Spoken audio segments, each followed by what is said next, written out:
Hello students, welcome to the lecture series on Advanced Corporate Accounting. In this video I am going to show you how to prepare a liquidator's final statement of account. I have taken a question from Bangalore University BCom 2015 examinations. Let us look into the question. Anu Limited went into liquidation on 31st March 2015. This company gets into liquidation on this particular date, that is on 31st March 2015. When the state of affairs was as follows, they have given unsecured creditors was 8 lakhs, including rupees 1 lakh preferential claims. So this becomes important. That is, unsecured creditors was 8 lakhs rupees, including 1 lakh preferential claims antidare. That means, unsecured creditors including preferential creditors is 8 lakhs. ಈ 8 ಲಕ್ಷದಲ್ಲೇ preferential ಕ್ರೆಡಿಟಾರ್ಸು 1 lakh ಸೇರ್ಕೊಂಡಿದೆ ಅಂತ ಹೇಳ್ತಿದ್ದಾರೆ. ಅಂದರೆ unsecured creditors should be 7 lakhs and preferential creditors should be 1 lakh. Total it will be 8 lakhs. I hope you understood. Unsecured creditors was 8 lakhs, including 1 lakh preferential claims. So, ಈ 8 ಲಕ್ಷದಲ್ಲೇ preferential ಕ್ರೆಡಿಟಾರ್ಸು 1 lakh ಸೇರಿದೆ. ನಾವು separate ಮಾಡ್ಕೊಂಡಿದ್ದೀವಿ ಈಗ. Unsecured creditors should be taken as 7 lakhs and preferential creditors is taken at 1 lakh. Then, moving further, secured creditors secured by plant and machinery stood at 4 lakhs. So secured creditors 4 lakhs are there, and we have given them an asset as a security, that is we have given them plant and machinery. We don't know how much we are going to recover from that plant and machinery, and the sundry creditors, I mean the secured creditors, they are not recovering the secured asset. It is recovered by the liquidator himself. Read the next sentence. Cash in hand was 20,000. The liquidator realized plant and machinery for 3 lakhs. This point becomes important here. See, liquidator realized plant and machinery for 3 lakhs. Normally, when there is a secured asset, when there is a secured creditor, the secured creditors themselves, they will realize the secured asset. ನಾವೇನು secured ಅಸೆಟ್ಟನ್ನು ಅವ್ರಿಗೆ ಕೊಟ್ಟಿರ್ತೀವೋ secured ಕ್ರೆಡಿಟಾರ್ಸ್ಗೆ, ಆ ಅಸೆಟ್ಟನ್ನು ಅವರೇ ಮಾರ್ಕೊಳ್ತಾರೆ. ಮಾರ್ಬಿಟ್ಟು ಅವ್ರಿಗಿರುವಂತಹ due ಬ್ಯಾಲೆನ್ಸನ್ನು ತೊಗೊಂಡು ಏನಾದ್ರು ಉಳಿದಿದ್ರೆ ಅದನ್ನು liquidator ಕೈಗೆ ಕೊಡ್ತಾರೆ. That was the normal procedure. But sometimes instead of secured creditors, they themselves selling the asset, our liquidator will sell and realize the cash from secured asset.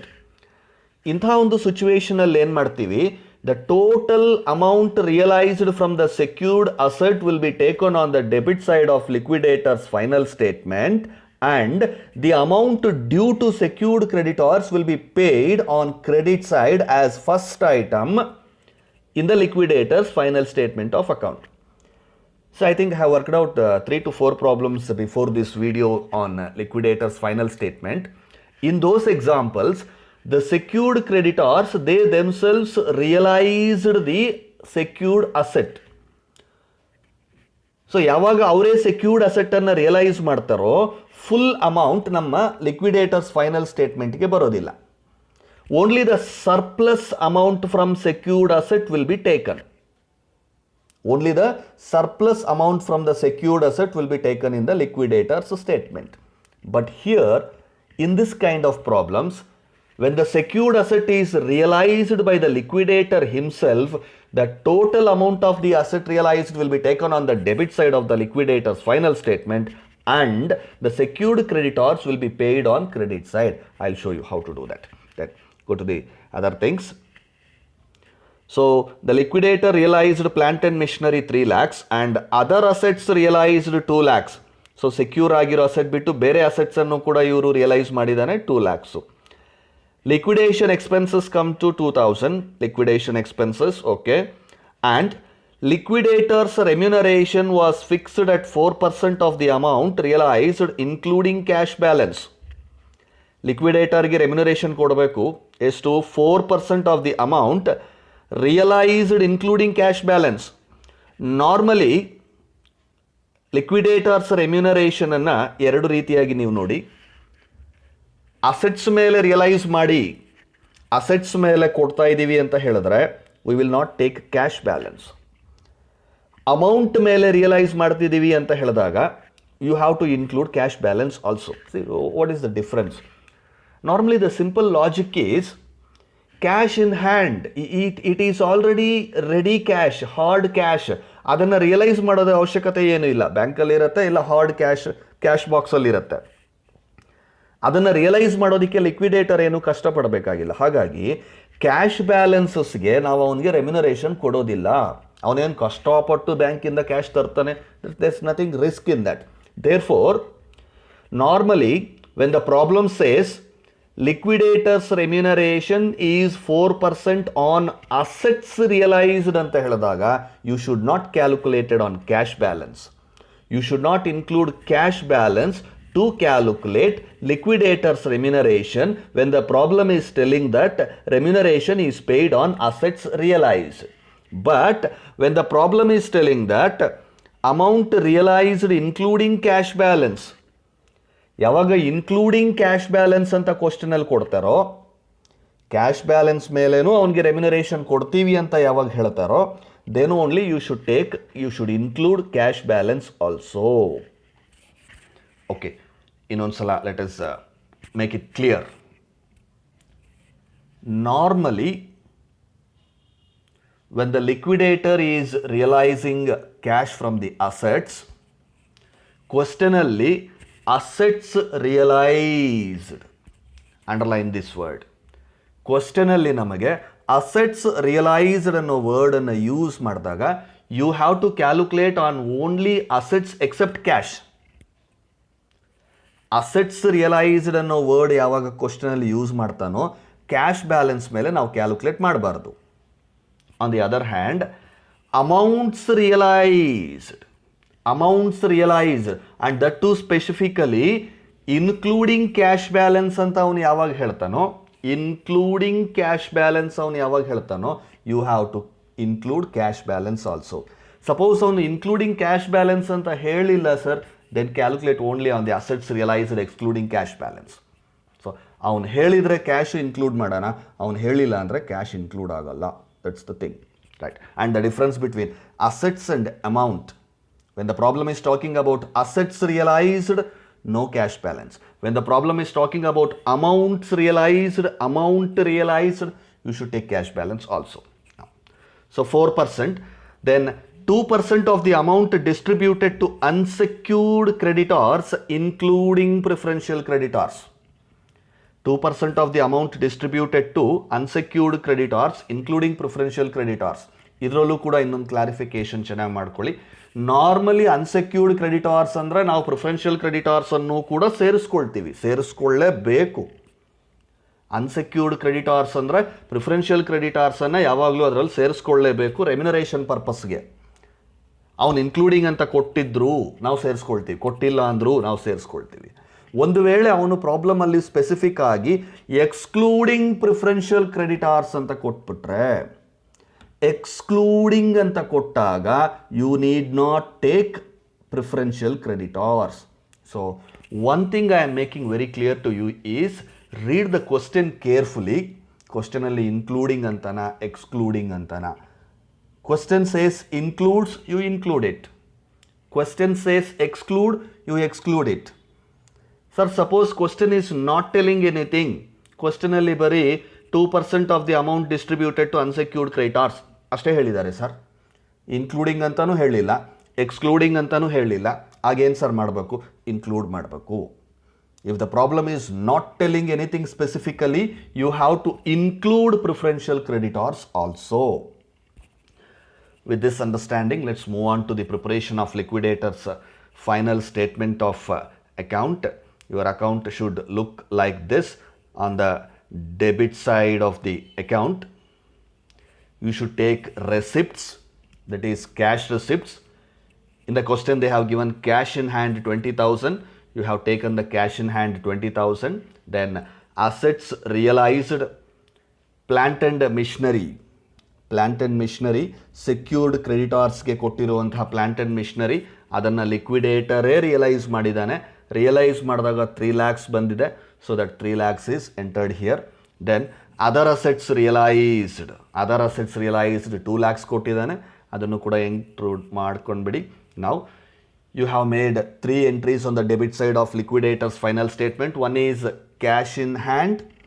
Number 2, plant and machinery realized 3 lakhs, that's given in the question, and other assets realized 2 lakhs, that's also given in the question. Now moving to the credit side of the liquidator's final statement, you know very well, credit side of the liquidator's final statement, the payments should be made as per the preferential order only. ಯಾವುದು order? First secured creditors ಕೊಡಬೇಕು, ಆಮೇಲೆ liquidation expenses, ಆಮೇಲೆ liquidators remuneration, ಆನಂತರ preferential creditors. Preferential ಕ್ರೆಡಿಟಾರ್ಸ್ಗಿಂತ ಮೊದಲು debentures ಇದ್ದರೆ ಕೊಟ್ಬಿಡಬೇಕು. Immediately afters liquidators remuneration, if there is debentures, if there is any outstanding interest on debentures ಕೊಟ್ಬಿಡಬೇಕು. Then preferential creditors, then unsecured creditors, then preference share capital, and in the last equity share capital. Yes. So secured ಕ್ರೆಡಿಟಾರ್ಸ್ಗೆ ನಾವಿನ್ನೂ payment ಮಾಡಿಲ್ಲ. Normally ನಾವು secured ಕ್ರೆಡಿಟಾರ್ಸ್ಗೆ payment ಮಾಡೋದಿಲ್ಲ. ಯಾಕೆ ಮಾಡೋದಿಲ್ಲ ಅಂದರೆ ಅವ್ರ ಹತ್ರ ಅಸೆಟ್ ಇರುತ್ತೆ, ಅವರೇ ಅಸೆಟ್ಟನ್ನು ಮಾರ್ಕೊಳ್ತಾರೆ, ಇನ್ನೂ ಏನಾದ್ರು ಎಕ್ಸಸ್ ಇದ್ದರೆ ನಮಗೆ ವಾಪಸ್ ಕೊಡ್ತಾರೆ. ಬಟ್ ಈ ಪ್ರಾಬ್ಲಮಲ್ಲಿ ಸೆಕ್ಯೂರ್ಡ್ ಅಸೆಟ್ಟನ್ನು ಅವ್ರು ಮಾರಾಟ ಮಾಡಿಕೊಂಡಿಲ್ಲ, ನಮ್ಮ ಲಿಕ್ವಿಡೇಟರೇ ಮಾಡಿದ್ದಾನೆ. ಅದನ್ನು ಪ್ರಾಬ್ಲಮಲ್ಲಿ ಸ್ಪೆಸಿಫಿಕ್ ಆಗಿ ಮೆನ್ಷನ್ ಮಾಡಿದ್ದಾನೆ. Plant and machinery is realised by the liquidator. So ನಮ್ಮ ಲಿಕ್ವಿಡೇಟರ್ ಮಾಡಿರೋದ್ರಿಂದ ಇವನೇ ಕೊಡಬೇಕಾಗತ್ತೆ ಅವ್ರಿಗೆ cash. And one more very important point you should understand here. See the question. Secured creditors is 4 lakhs. Secured creditors, ನಾವು ಅವ್ರಿಗೆ ಕೊಡಬೇಕಾದಂತಹ ಸಾಲ 4 lakhs rupees ಅಮೌಂಟು. ಅವ್ರಿಗೆ ಸ್ಟಾಕ್ ಪ್ಲ್ಯಾಂಟ್ ಆ್ಯಂಡ್ ಮಿಷನರಿಯನ್ನು ಸೆಕ್ಯೂರಿಟಿಯಾಗಿ ಕೊಟ್ಟಿದ್ದೀವಿ. ಆ ಪ್ಲ್ಯಾಂಟ್ ಆ್ಯಂಡ್ ಮಿಷನರಿಯನ್ನು ಲಿಕ್ವಿಡೇಟರ್ ಮಾರ್ಬಿಟ್ರೆ 3 lakhs ಬಂತು. ನೋಡಿ, ಅರ್ಲಿಯರ್ ಪ್ರಾಬ್ಲಮ್ ಒಂದರಲ್ಲಿ ನಾವು ಮಾಡಬೇಕಾದ್ರೆ ಕ್ರೆಡಿಟಾರ್ಸ್ಗಿಂತ ಎಕ್ಸಸ್ ಅಮೌಂಟು ರಿಯಲೈಸ್ ಆಯಿತು. ಎಕ್ಸಸ್ ಅಮೌಂಟು ರಿಯಲೈಸ್ ಆದಾಗ ಓಕೆ, ಅವ್ರು ಕೊಡಬೇಕಾಗಿರೋ ಅಮೌಂಟ್ ಕೊಟ್ಬಿಟ್ಟು ಉಳಿದಿದ್ದು ನಾವು ಎಕ್ಸಸ್ ಸರ್ಪ್ಲಸ್ ಅಂತ ಹೇಳಿ ಸ್ಟೇಟ್ಮೆಂಟಲ್ಲಿ ತಗೊಳ್ತಾ ಇದ್ವಿ. ಈಗ ಸೆಕ್ಯೂರ್ಡ್ ಕ್ರೆಡಿಟಾರ್ಸ್ಗೆ ನಾವು 4 lakhs rupees ಕೊಡಬೇಕಾಗಿದೆ. But the plant and machinery, the secured asset is realizing only 3 lakhs. ಅಂದರೆ ಸೆಕ್ಯೂರ್ಡ್ ಕ್ರೆಡಿಟಾರ್ಸ್ಗೆ ನಾವಿನ್ನೂ ಫುಲ್ ಪೇಮೆಂಟ್ ಮಾಡೋಕ್ಕಾಗಲ್ಲ. ಬೇರೆ ಅಸೆಟ್ಸಿಂದ ಬಂದಿರೋದು ಕೊಟ್ಬಿಡ್ಬೋದಲ್ಲ ಸರ್, ಹಂಗೆ ಕೊಡೋದಿಲ್ಲ. ಅವರಿಗೆ ಯಾವ ಅಸೆಟ್ಟನ್ನು ನಾವು ಸೆಕ್ಯೂರ್ ಮಾಡಿರ್ತೀವೋ ಆ ಅಸೆಟ್ಟಿಂದ ಎಷ್ಟು ದುಡ್ಡು ಬರುತ್ತೋ ಅಷ್ಟು ಕೊಡ್ತೀವಿ.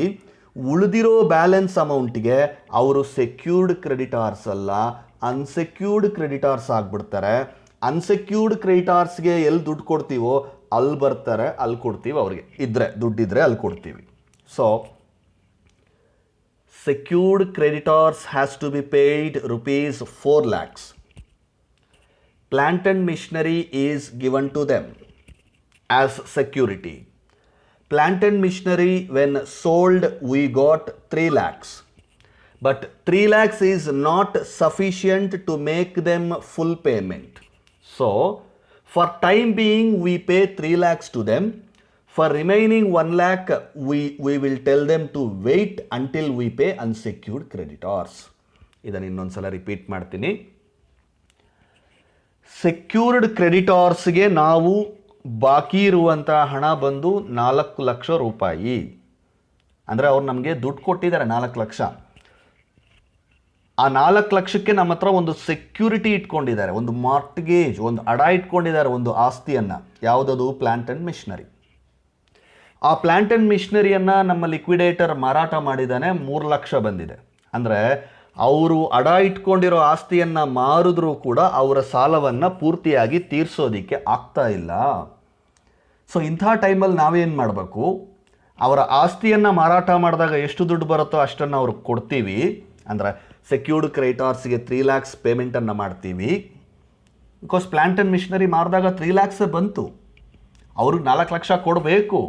ಬಟ್ ಪ್ಲ್ಯಾಂಟ್ ಆ್ಯಂಡ್ ಮಿಷನರಿಯಿಂದ 3 ಲಕ್ಷನೇ ಬಂತು. ಸೊ 3 ಲಕ್ಷ ಅವ್ರಿಗೆ ಕೊಟ್ಬಿಡ್ತೀವಿ, ಇನ್ನೊಂದು ಲಕ್ಷನ ಆಮೇಲೆ ಕೊಡ್ತೀವಿ ಅಂತ ಅವ್ರಿಗೆ ಹೇಳ್ತೀವಿ. ಆಮೇಲೆ ಅಂದರೆ ಯಾವಾಗ ಅನ್ಸೆಕ್ಯೂರ್ಡ್ ಕ್ರೆಡಿಟಾರ್ಸು ಇಲ್ಲಿ ಕೊಡ್ತೀವಲ್ಲ, ಅನ್ಸೆಕ್ಯೂರ್ಡ್ ಕ್ರೆಡಿಟಾರ್ಸ್ಗೆ ಇಲ್ಲಿ ಕೊಡಬೇಕಾದ್ರೆ ಏನಾದ್ರು ದುಡ್ಡು ಉಳಿದಿದ್ರೆ ಅವ್ರಿಗೆ ಕೊಡ್ತೀವಿ, ಇಲ್ಲ ಅಂದರೆ ಕೊಡಲ್ಲ ಅಷ್ಟೇ. So 3 lakhs is paid here. 3 lakhs is paid. ಯಾಕೆ 3 lakhs ಪೇ ಮಾಡ್ತಾ ಇದ್ದೀವಿ ಅನ್ನೋದು ದಯವಿಟ್ಟು ಅರ್ಥ ಮಾಡ್ಕೊಳ್ಳಿ. ಅವರಿಗೆ 4 lakhs ಕೊಡಬೇಕಾಗಿದೆ, ಬಟ್ ನಾವು ಅವರಿಗೆ ಸೆಕ್ಯೂರಿಟಿ ಆಗಿ ಕೊಟ್ಟಿರೋ ಅಸೆಟ್ಟನ್ನು ಮಾರಿದಾಗ 3 ಲಕ್ಷನೇ ಬಂದಿದೆ, ಹಾಗಾಗಿ 3 ಲಕ್ಷನೇ ಕೊಟ್ಟಿದ್ದೀವಿ. ಇನ್ನು ಉಳಿದಿರೋ 1 lakhಗೆ they will become unsecured creditors. They will become unsecured creditors for the balance of ₹1 lakh. So the second item, liquidation expenses, as mentioned in the question, 20,000, you have to make them payment. 20,000 payment ಆಗತ್ತೆ. Then liquidators remuneration, 2 types of remuneration is there.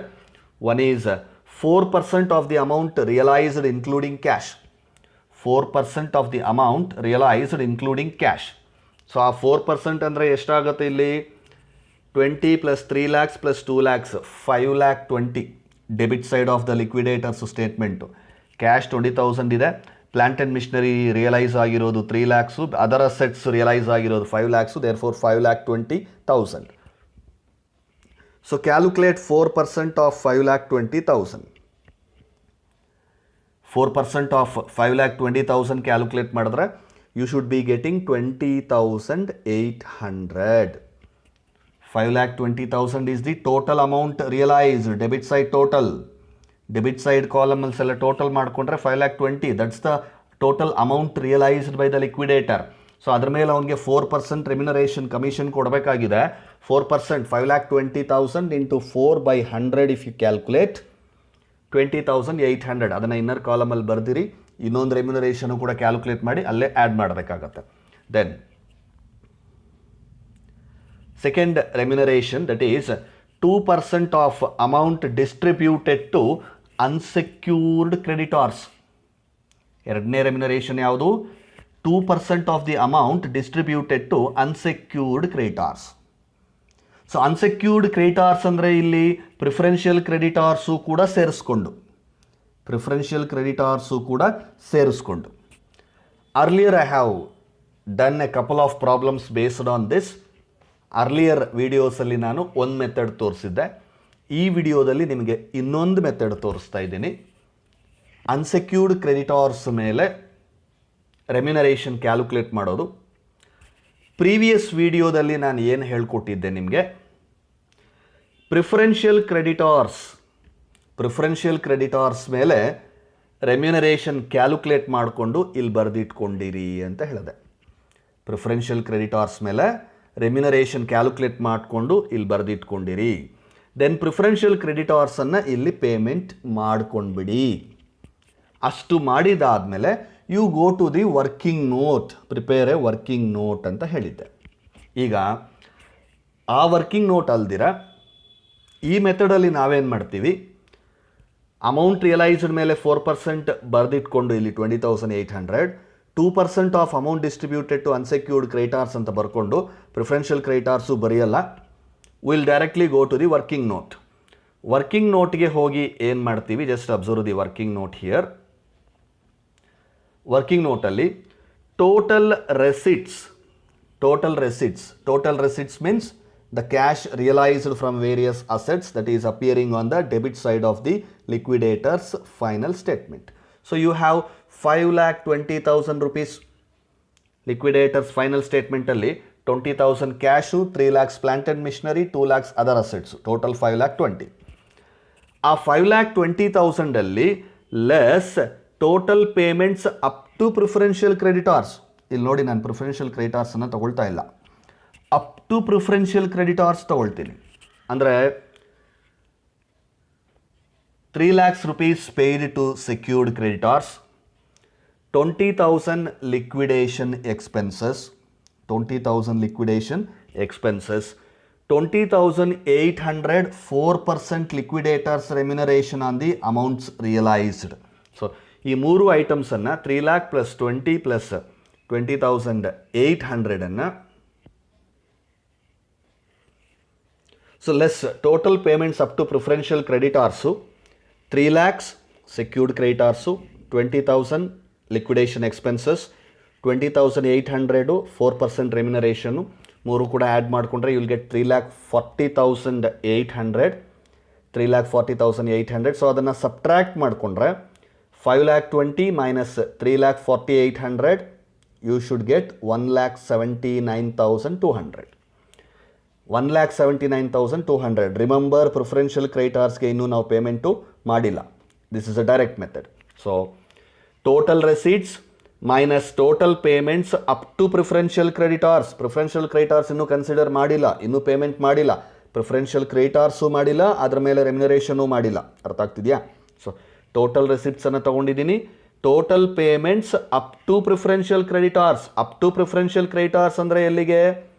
Secured creditors ಒಂದಾಯಿತು, liquidation expenses ಎರಡನೇ item ಆಯಿತು, ಮೂರನೇದು liquidators remuneration 20,800. So ಇಲ್ಲಿವರೆಗೇನೆ, ಇದಕ್ಕಿಂತ ಮುಂದೆ ಹೋಗಿಲ್ಲ ನಾನು. Preferential ಕ್ರೆಡಿಟಾರ್ಸು, ಅದ್ರ ಮೇಲೆ ರೆಮ್ಯುನರೇಷನು, ಅನ್ಸೆಕ್ಯೂರ್ಡ್ ಕ್ರೆಡಿಟಾರ್ಸು, ಇನ್ನೂ 3 ಐಟಮ್ ಬಾಕಿ ಇದೆ. Okay, so at this point you are getting 1,79,200. This 1,79,200 is the amount available to unsecured creditors including preferential creditors. ಅನ್ಸೆಕ್ಯೂರ್ಡು ಮತ್ತು ಪ್ರಿಫರೆನ್ಷಿಯಲ್ ಕ್ರೆಡಿಟಾರ್ಸ್ ಇಬ್ಬರಿಗೂ ಸೇರಿಸಿ ಕೊಡಬೇಕಾಗಿರುವಂಥ ಅಮೌಂಟು 1,79,200. ಸೊ ಈಗೇನು ಮಾಡ್ತೀನಿ, ಲಿಕ್ವಿಡೇಟರ್ಸ್ ರೆಮ್ಯುನರೇಷನ್ ಕ್ಯಾಲ್ಕುಲೇಟ್ ಮಾಡಿಬಿಡ್ತೀನಿ. Amount available into rate by 100 plus rate, that is 2% rate ಕೊಟ್ಟಿದ್ದಾನೆ ಕ್ವಶನಲ್ಲಿ. Therefore 1,79,200 into 2/102 into 2/102 you will get 3,514. Now I will go to the liquidator's final statement. I will enter 3,514. Remember very carefully, this 3,514 includes the remuneration on unsecured creditors and preferential creditors. ಎರಡರ ಮೇಲೆ ಸೇರಿಸಿ ಇದು 3,514. So ನಾವಿಲ್ಲಿ ಆಗಲೇ ಮಾಡಿದಂತಹ 20,800 plus this 3,514 24,314 ಇಲ್ಲಿ entry ಮಾಡ್ಕೊಂಡ್ಬಿಡ್ತೀವಿ. ಮಾಡಿದ್ದಾದಮೇಲೆ ಪ್ರಿಫರೆನ್ಷಿಯಲ್ ಕ್ರೆಡಿಟಾರ್ಸ್ 1 lakh ಕೊಟ್ಬಿಡ್ತೀವಿ. ಬಿಕಾಸ್ ಪ್ರಿಫರೆನ್ಷಿಯಲ್ ಕ್ರೆಡಿಟಾರ್ಸ್ಗೆ ಫುಲ್ ಅಮೌಂಟ್ ಕೊಡೋದಕ್ಕೆ ಚಾನ್ಸಸ್ ಇದೆ, ನಮ್ಮ ಹತ್ರ ಅಮೌಂಟ್ ಇದೆ. ಪ್ರಿಫರೆನ್ಷಿಯಲ್ ಕ್ರೆಡಿಟಾರ್ಸ್ಗೆ ಫುಲ್ ಕೊಟ್ಟಿದ್ದಾದ ಮೇಲೇ ಅನ್ಸೆಕ್ಯೂರ್ಡ್ ಕ್ರೆಡಿಟಾರ್ಸ್ಗೆ ಕೊಡಬೇಕು ನಾವು. ಹಾಗಾಗಿ ಫುಲ್ 1 lakh ಕೊಟ್ಬಿಡ್ತೀನಿ ಅವ್ರಿಗೆ. ಸೊ 1 lakh ಕೊಟ್ಟಿದ್ದು ಆದಮೇಲೆ very carefully observe, I will total the debit side of the liquidator's statement. You will get 5,20,000.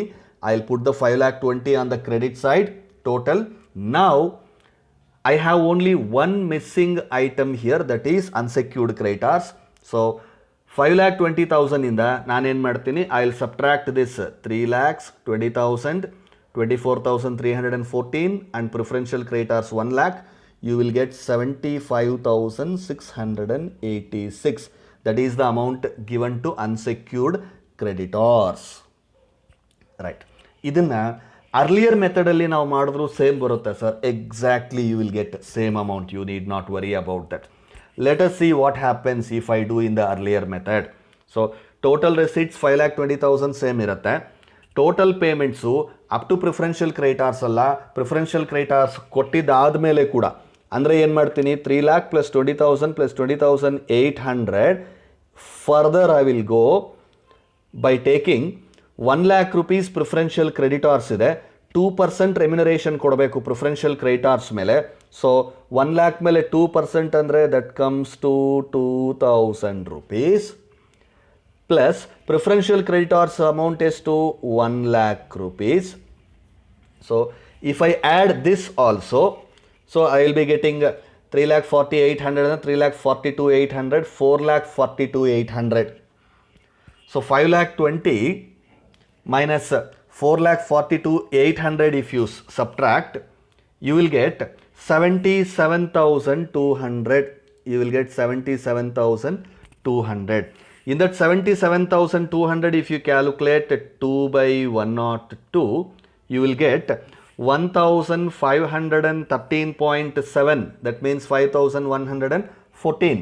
So ಹ್ಯಾಗ್ ಮಾಡಿದ್ರು ಕೂಡ you are getting the same answer. ನೋಡಿ, ಪ್ರಿಫರೆನ್ಷಿಯಲ್ ಕ್ರೆಡಿಟಾರ್ಸ್ ಮೇಲೆ ಇಲ್ಲಿ 2000 ತೊಗೊಂಡ್ಬಿಟ್ರೆ ನಮಗಿನ್ನೆಲ್ಲ ಎಷ್ಟು ಬರ್ತಾ ಇದೆ? ರೆಮ್ಯುನರೇಷನು 1514. ದಟ್ ಮೀನ್ಸ್ 2000 ಪ್ಲಸ್ 1514 ಏನಾಯಿತು? 3514. So both methods are same. Both the methods are same. So ನಿಮ್ಗೆ ಯಾವುದು ಅನುಕೂಲ ಆಗುತ್ತೋ ಅದು ಮಾಡಿ. And I hope you have understood both the methods. And if you have any questions, please feel free to contact me.